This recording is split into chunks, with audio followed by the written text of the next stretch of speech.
中国多年的房地产泡沫终于破裂，预示着现政权的统治基础正在经历一场深度震荡。作为政府最重要的经济支柱，房地产业的黄金时代宣告结束，将导致整个政体面临前所未有的危机。加之外贸形势持续恶化，民企破产潮涌现，政府的旧有经济模式宣告走到尽头。当房地产泡沫破灭之时，一场政治变革已经悄然展开。日前，香港法院对债台高筑的恒大集团宣布清盘令，这一震撼消息立即引发外界震惊。清盘后，恒大上百万业主的房产会不会就此化为乌有？另有162万套烂尾楼濒临破产，无人问津，上千万业主面临房子被抢，后果不堪设想。清盘令一出，恒大汽车和恒大物业股价立即双双暴跌。不过随后股价反弹，似乎预示着太大不能倒的恒大会在政府力挽狂澜下死里逃生。然而，真的能逃过这一劫吗？匿名专家泼冷水称，在债台100米高的情况下，就算政府介入，也无力回天。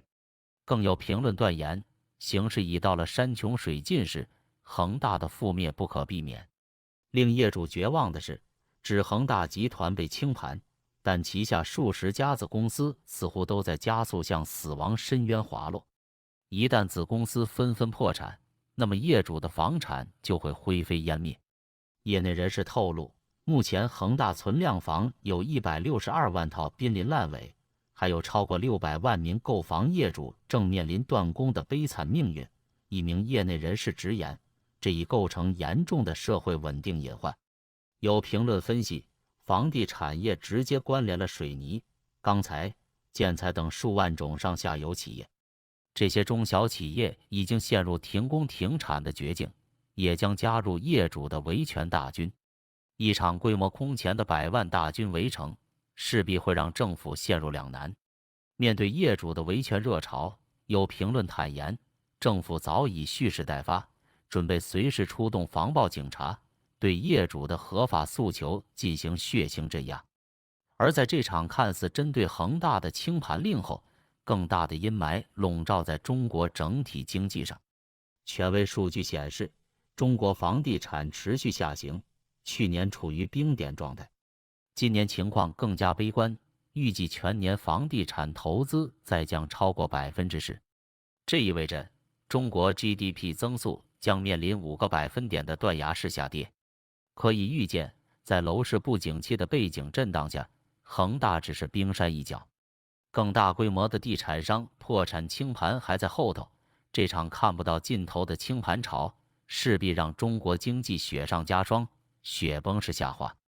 而政府在财力有限的情况下，根本无力回天救市，只能眼睁睁地看着经济从高峰一路滑到谷底。恒大的清盘令势必让中国经济雪上加霜，社会稳定堪忧。上百万业主面临断供断头，政府镇压维权的流血事件随时会上演。而在地产业齐齐破产的情况下，经济增速会出现断崖式下滑。这场危机对中国政府而言，无异于晴天霹雳。它究竟能否力挽狂澜，后果令人堪忧。曾几何时，购房投资被认为是中国最稳妥的选择。多年来，楼市的高歌猛进支持了国民财富的增长，也成就了中国的经济奇迹。但如今，这都成为了历史。在开发商接连倒下、销售大幅缩水的背景下，中国房地产市场正在经历有史以来最严重的危机，千万业主和准业主的财富蒸发殆尽。更令人绝望的是，专家预测市场仍未触底，行业低迷的局面将持续很长一段时间。中国房地产业已向下崩塌了2年有余，恒大等龙头企业接连违约，使得整个行业信心丧失。仅去年就有超过50家房企宣告倒闭，其中碧桂园也在去年出现债务违约，成为继恒大之后第2家垮台的行业巨头。这2家公司曾主导着中国房地产市场，建立了数以万计的项目。他们的倒下无疑是整个行业的重创。随之而来的是新的房屋销售额持续下滑。2023年1月，销售额同比大跌6.5%，行业投资也在萎缩。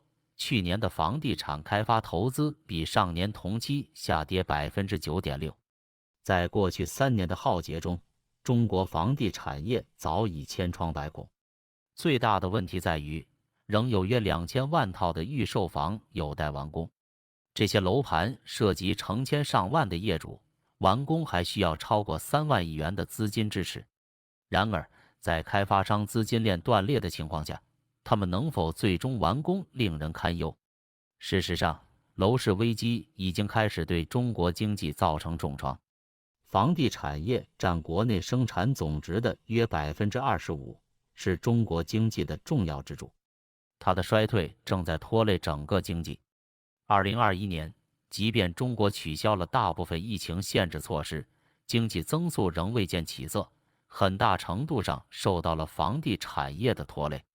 造成当下危机的原因在于，中国政府从2020年开始出台了大量政策遏制房地产泡沫，限制开发商的举债规模，这直接导致开发商的现金流断裂，无力偿还高额贷款和债券。许多楼盘被迫停工，也无法完成已预售的房产，这恶性循环般的将行业推向更深的泥潭。针对困境，中国当局近期出台多项政策支持房企，金融监管部门敦促银行增加开发贷款，给予项目延期还款等帮助。此外，监管机构还允许房企使用其他贷款转移偿还债务。但是，这些举措的效果似乎十分有限。业内人士认为，要扭转局面，还需要中央政府出手干预。不过，中国当局至今仍未有大规模救市的行动计划。相反，楼市的下行趋势在继续。除了销量和投资的下滑，楼市信心的丧失也促使未偿房贷余额出现了20年来的首次同比下降。许多城市也取消或放宽了购房限制，希望吸引更多购房者入市，但收效甚微。总体而言，消费者对楼市前景的悲观情绪正在蔓延。种种迹象表明，中国的楼市危机仍在恶化，触底仍无期。行业何时走出泥潭，能否重现昔日荣光，仍是个未知数。这场看似不可避免的倾覆，将是一个漫长而痛苦的过程。随着地方财政收入的骤减，各地政府将不得不大刀阔斧裁员，卖地收入的骤降也将迫使他们不再滥竽充数建设各种面子工程。税收的减少将直接影响到公职人员的待遇，不少人将陷入生存危机。与此同时，越来越多被裁员的政府职工将涌入就业市场，进一步加剧民间的就业压力。大量依靠房地产实力的中产阶级也将败退为普通老百姓，他们曾经的奢靡生活将一去不复返。这场消费萎缩和通货紧缩的排山倒海，将让过去数年来习惯了物质享受的人们深受其害。